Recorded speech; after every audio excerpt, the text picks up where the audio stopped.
Goiânia, Brasil, 1987. Una ciudad vibrante, ajena al abismo que se había abierto silenciosamente en el corazón de un edificio abandonado.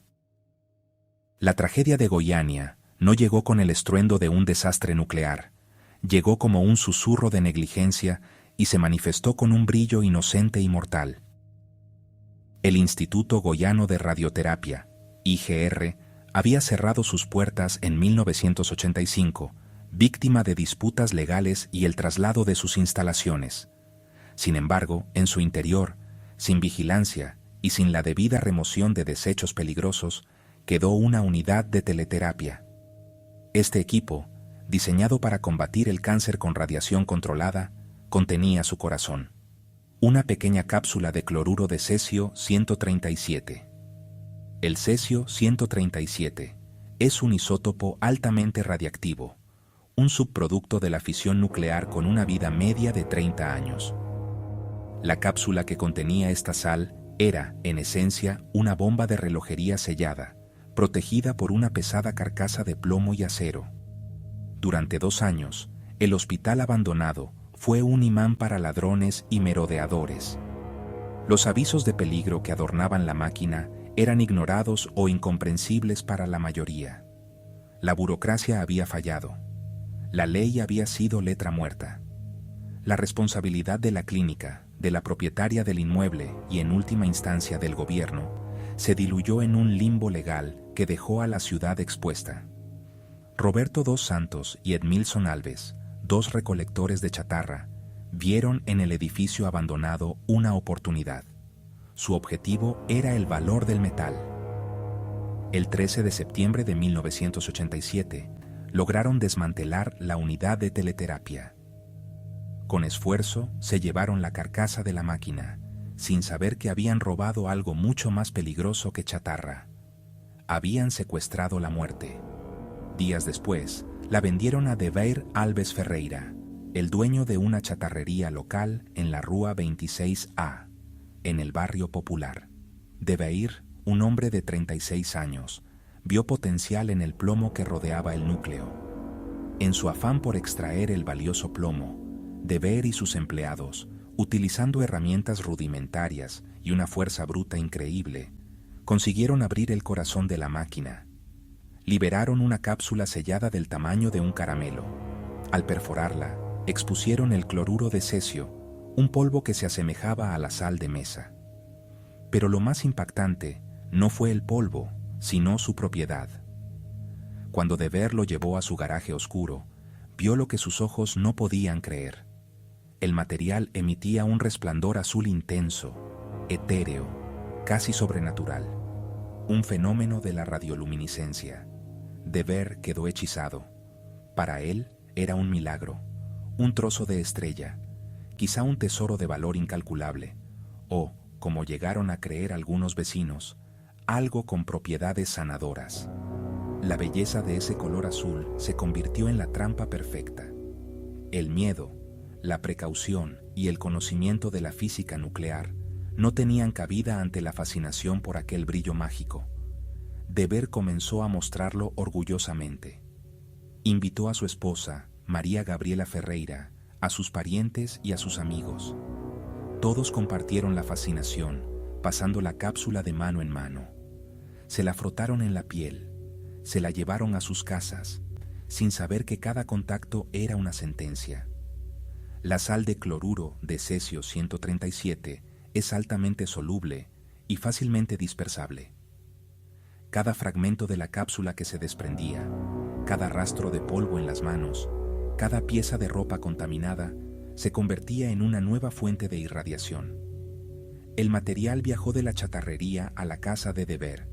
De allí, una porción importante fue a la casa de su hermano, Ivo Alves Ferreira, y la esposa de Ivo, Lourdes das Neves. El cesio, disperso por el viento, por los zapatos, por los animales domésticos, comenzó a sembrar el terror invisible. En la casa de Ivo, el material estuvo más expuesto.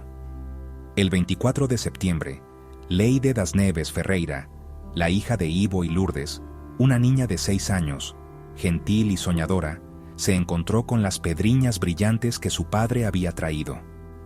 Para Leyde, no era veneno, era el juguete perfecto. Una tía recordaría después cómo la pequeña la llamó: «Titia, ven a ver la pedrita brillante que mi papá trajo».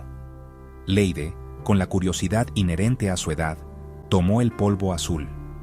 Se lo llevó a la boca. Lo frotó en su cuerpo. Se sentó a comer un huevo revuelto con las manos contaminadas, ingiriendo el isótopo directamente en su sistema. La exposición de Leyde fue masiva, tanto externa como internamente. El cesio-137 se alojó en sus tejidos, irradiando continuamente sus órganos vitales. La niña, el ser más inocente de esta cadena de negligencias, se convirtió en la víctima con la dosis de radiación más alta jamás registrada en un accidente radiológico. Se estimó una dosis de 6 Geiger. A los pocos días, los síntomas se manifestaron.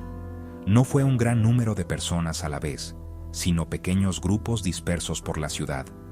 Náuseas, vómitos, diarrea y más tarde, lesiones cutáneas que parecían quemaduras, que se negaban a sanar.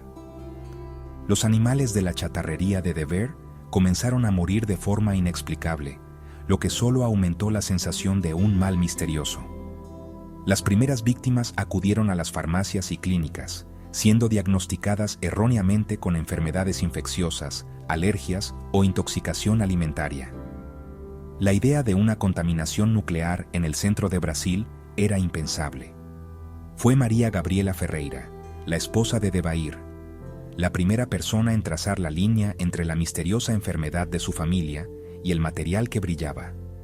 2 semanas después del robo, viendo cómo su esposo y toda su familia se consumían, tomó una decisión desesperada. Metió el resto de la cápsula y los fragmentos en una bolsa de plástico y, llevando a Leyde y a su suegra enfermas con ella, se dirigió en autobús a un hospital. La cápsula viajó con ella en el transporte público, irradiando a los pasajeros sentados a su lado.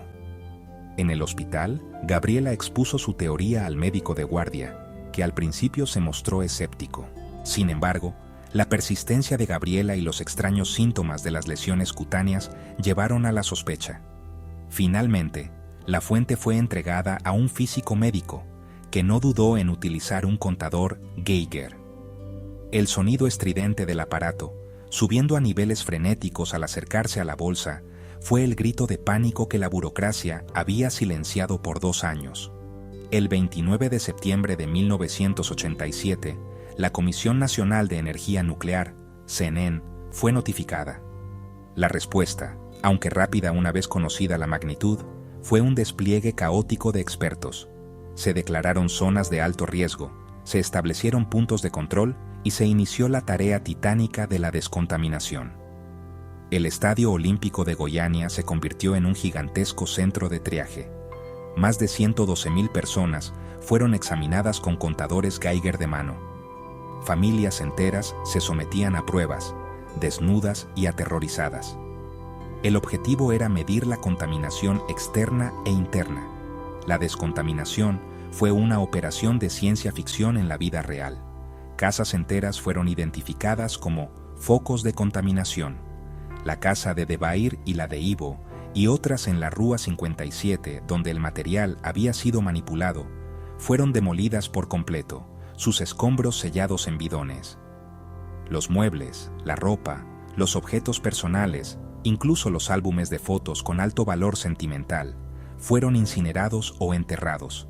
Se recogieron miles de toneladas de tierra, cemento y metal, que fueron sellados en un depósito nuclear especialmente construido. La imagen de los técnicos vestidos con trajes de protección blancos, desmantelando hogares y arrastrando materiales contaminados, alimentó el pánico masivo. Los pacientes más graves fueron trasladados en avión al Hospital Naval Marcílio Dias en Río de Janeiro. Allí, un equipo médico especializado en radiaciones luchó una batalla que sabían perdida de antemano. El único tratamiento eficaz, el azul de Prusia, un agente quelante que ayudaba a expulsar el cesio del cuerpo, era inyectado a los pacientes en dosis masivas. El cuerpo de Leyde se deterioraba a un ritmo aterrador. Las heridas de su piel, conocidas como quemaduras por radiación, se extendían. Sufrió pérdida de cabello total, hemorragias internas y una insuficiencia de la médula ósea.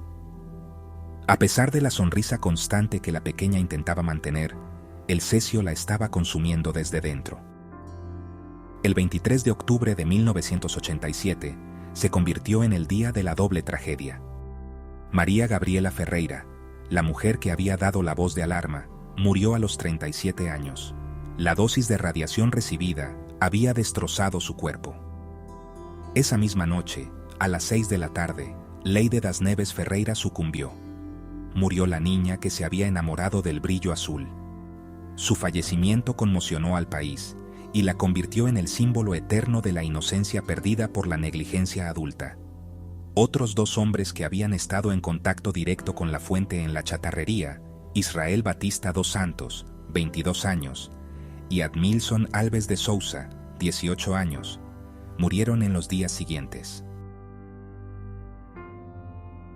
Las víctimas no encontraron paz ni siquiera en la muerte. El funeral de Leide y María Gabriela es uno de los momentos más oscuros del accidente. El pánico se había transformado en histeria y en un temor irracional a la contaminación.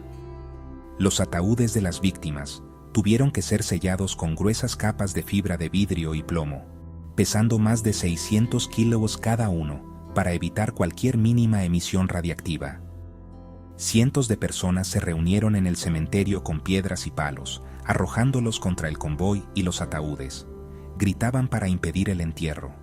Creían que, si se enterraba a los radiactivos en la tierra de Goiânia, la ciudad entera sería condenada.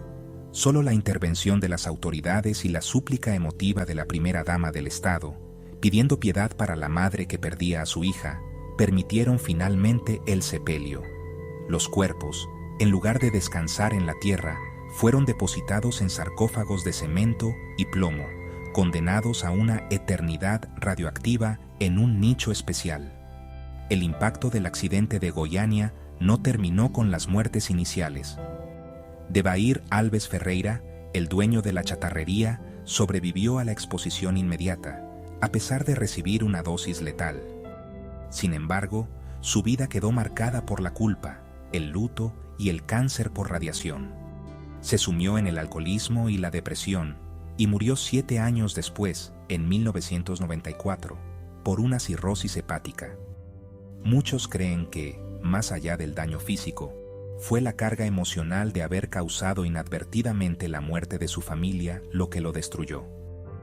Ivo Alves Ferreira, el padre de Leide, vivió con el trauma de ser el que llevó el polvo a casa.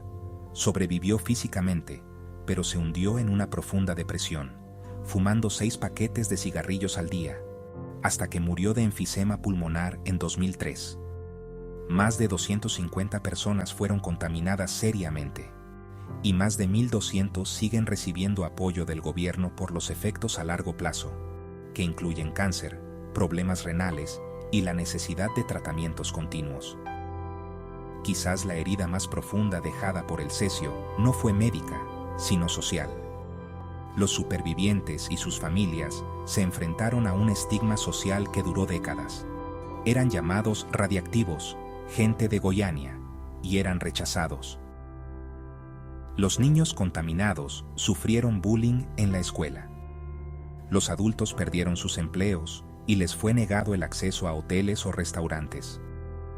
El comercio de productos del estado de Goiás se desplomó debido al miedo irracional de que la comida local estuviera contaminada.